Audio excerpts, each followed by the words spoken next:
সাম্প্রতিক সময়ে অনেকটা কম চট্টগ্রাম অঞ্চল দিয়ে মানব পাচারের ঘটনা। মূলত গেল ৪ মাস ধরে আইনশৃঙ্খলা বাহিনীর কঠোর অবস্থানে অনেকটা গা ঢাকা দিয়েছে মানব পাচার সিন্ডিকেট।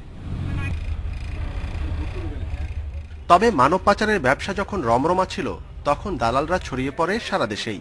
বেপরোয়া পাচারকারীরা রুট হিসেবে বেছে নেয় চট্টগ্রামের সীতাকুণ্ড থেকে আনোয়ারা বাঁশখালী হয়ে কক্সবাজার ও টেকনাফের বিশাল উপকূলীয় এলাকা।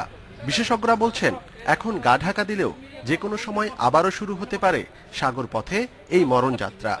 পাচারের সাথে যারা জড়িত তারা খবর পেয়ে যায় যে এরা এখন কাজ করছে না, কারণ এটা একটা সংঘবদ্ধ চক্র, এবং এই এলাকাবাসীর মধ্যেই তাদের কিন্তু বিভিন্ন ধরনের দালালরা কিন্তু কাজ করে আপনার, এবং এরাই কিন্তু খবরগুলি এই পাচারকারীদেরকে আপনার সংগ্রহ করে।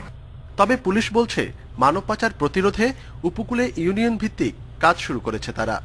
আমাদের অ্যাওয়ারনেস বিল্ড আপ, এলাকাবাসী কমিউনিটি পুলিশের সহযোগিতা এটা করছে। আর পরবর্তী কাজ হলো যেসব আমাদের এই পাচারকারীদেরকে পাওয়া যাচ্ছে, এদেরকে আমরা আইনের আওতায় আনছি। ইতিমধ্যে আমরা প্রায় বেশ কিছুদিনই আমরা প্রায় ২৫০ মতো উদ্ধার হয়েছে ভিকটিম, এবং আমাদের ৪৫ জনকে গ্রেপ্তার করা হয়েছে, যার মধ্যে বেশ বড় বড় যারা মানব পাচারকারীর সাথে জড়িত গডফাদার যাদের বলে তাদেরকে আমরা গ্রেপ্তার করেছি।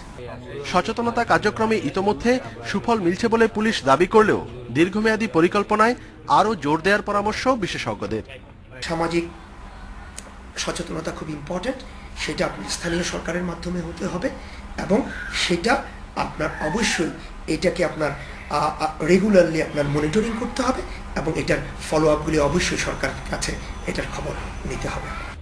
জনসচেতনতার পাশাপাশি সরকারিভাবে বিদেশে শ্রমিক পাঠানোর প্রক্রিয়া সহজ হলে মানব পাচারের ঘটনা কমে আসবে বলেও মন্তব্য সংশ্লিষ্টদের। অনুপম শীল, ইন্ডিপেন্ডেন্ট নিউজ, চট্টগ্রাম।